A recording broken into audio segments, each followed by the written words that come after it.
വൈകിപ്പോയി. എല്ലാവരും നേരത്തെ വന്നല്ലേ? ഒന്നും വിചാരിക്കരുത് കേട്ടോ. എന്താ ഇയാള് ഞമ്മളെങ്ങനെ സൂക്ഷിച്ചു നോക്കണ്?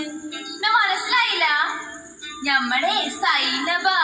ഹാന്ന് അതന്നെ, മുച്ചീട്ട് കളിക്കാരന്റെ മകളിലെ സൈനബന്നെ. അതോ ബാപ്പയ്ക്കാ പോണത്? മൂപ്പര് ഇവിടെത്തിന്റെ റബ്ബേ, ഇതെപ്പോഴേ കാണണ്ട. അതാ പുറത്തേക്ക് പോകണം. ഹാവൂ, സമാധാനായി. പോയിക്കോട്ടെ. എവിടെ ഇതിന്റെ സംഘാടകര്? എവിടെ? ആരാ നിങ്ങളാ? ഞമ്മൾ ഇങ്ങോട്ട് വിളിപ്പിച്ചപ്പോഴേ ഞമ്മള് പറഞ്ഞില്ലേ ബാപ്പ എവിടെങ്ങാനും വരൂച്ചാല് ഞമ്മ വരൂലാന്ന്. നിങ്ങളല്ലേ പറഞ്ഞത് ബാപ്പ ഒന്നും വരൂല, വെറും സ്ത്രീ കഥാപാത്രങ്ങൾ മാത്രമേ വരൂന്ന്. അതേ, എന്താന്നറിയോ, ഞമ്മളെ വെട്ടി നുറുക്കി കോഴി ബിരിയാണി വെക്കൊന്നും പറഞ്ഞ് നടക്കുക മൂപ്പര്. എന്തിനാന്നോ? ഞമ്മള് മുത്തപ്പാനെ നിക്കാഹ് കഴിച്ചതുകൊണ്ട്. മൂപ്പരാക്ക് ഞമ്മന്റെ കെട്ടിയോൻ മുത്തപ്പാനെ കണ്ണിന്റെ നേർക്ക് കണ്ടൂടാ. നിങ്ങൾക്കറിയാലോ എന്തൊക്കെ പുക്കാറുണ്ടാക്കിയിട്ടാണ് ഞമ്മള് മുത്തപ്പാനെ കെട്ടിയിരുന്ന്. ഇപ്പൊ ദേഷ്യം മുഴുവൻ എന്നോടാ. എന്താന്നോ, മൂപ്പരെ മുച്ചീട്ടുകളി പൊട്ടിച്ചത് ഞമ്മളായിരുന്നല്ലോ, അതിന്റെ ദേഷ്യം. അത് പോട്ടെ. ഇവിടെ നിങ്ങളെല്ലാരും നല്ല പത്രാസിലാണല്ലോ കുത്തിരിക്കണേ. നല്ല കുപ്പായട്ടോ. ഇത് കോഴിക്കോടങ്ങാടിന്ന് വാങ്ങിയതാ?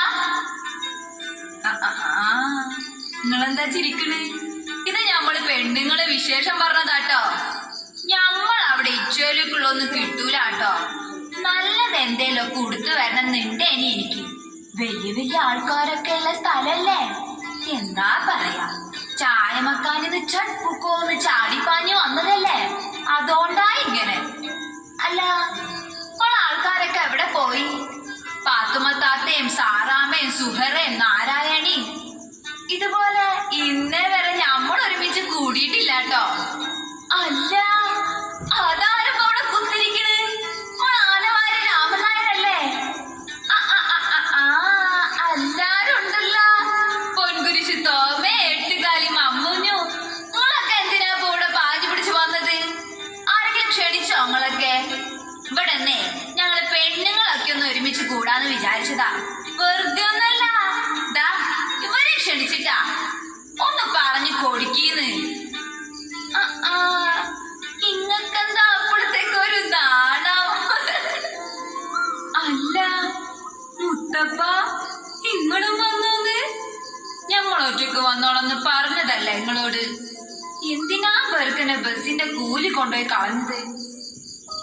പണ്ടത്തെ മാധുര്യൊന്നും അല്ലാട്ടോ. എന്താ അപ്പം ബസിന്റെ ഒക്കെ ഒരു കൂലി? ബസ് കൂലി മാത്രല്ല, തൊട്ടതിനും പിടിച്ചതിനൊക്കെ ഇരട്ടി പൈസയായിപ്പോ. നിങ്ങളൊക്കെ എങ്ങനെയാ ഇപ്പൊ ജീവിക്കണത്? അറിയാഞ്ഞിട്ട് ചോദിക്ക.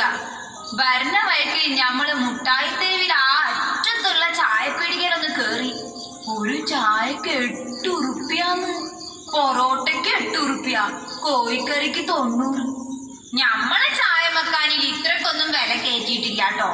അല്ല മുത്തപ്പ, ഇതെന്താ നിങ്ങള് വിട്ടിരിക്കണ്? ഓ, മുത്തപ്പ പോക്കറ്റ് അടിച്ചാലൊന്ന് പേടിച്ചിട്ടാവൂല്ലേ? അതൊക്കെ പണ്ടേനി. ഇപ്പൊ മൂപ്പർക്ക് അമ്മാരി ഇപ്പേടക്ക് ഏർപ്പാടൊന്നുമില്ല. ഞമ്മളെ കെട്ടിയതിന് ശേഷം ആള് ഭയങ്കര നീറ്റാ. അടുത്തേക്ക് കുത്തിരുന്നോളിന്ന്, ഒരു കുഴപ്പമില്ല. ഇപ്പൊ ഞമ്മളെ ചായ മക്കാനിൽ പൊറോട്ട അടിക്കലും പുട്ടുണ്ടാക്കലും ഒക്കെ അല്ലേ പണി. ഈ ദുനിയാവില് ആദ്യമായിട്ട് പുട്ടും കടലയും കച്ചവടം തുടങ്ങിയത് ആരാ? ഈ സൈനബ. ഞമ്മളെ വീടിലെ പുട്ടിന്റെ സ്വാദ് വേറെ ഒരു പുട്ടിനും കിട്ടൂലാട്ടോ. ഒന്ന് പറഞ്ഞു കൊടുക്കിന്റെ രാമനായരെ. അവിടെ നിന്ന് കടം വാങ്ങി പള്ളം നിറച്ച് തട്ടുമ്പോ അങ്ങൊക്കെ എന്തൊരു ഉസാറാ. ഇപ്പൊ ഇവിടെ ഉണ്ടപ്പരി തൊണ്ടയിൽ കുടിക്കാൻ ചിലക്ക് കണ്ണും തുറപ്പിച്ചിരിക്കാണല്ല. പറഞ്ഞു കൊടുക്കീന്ന് അങ്ങോട്ട്.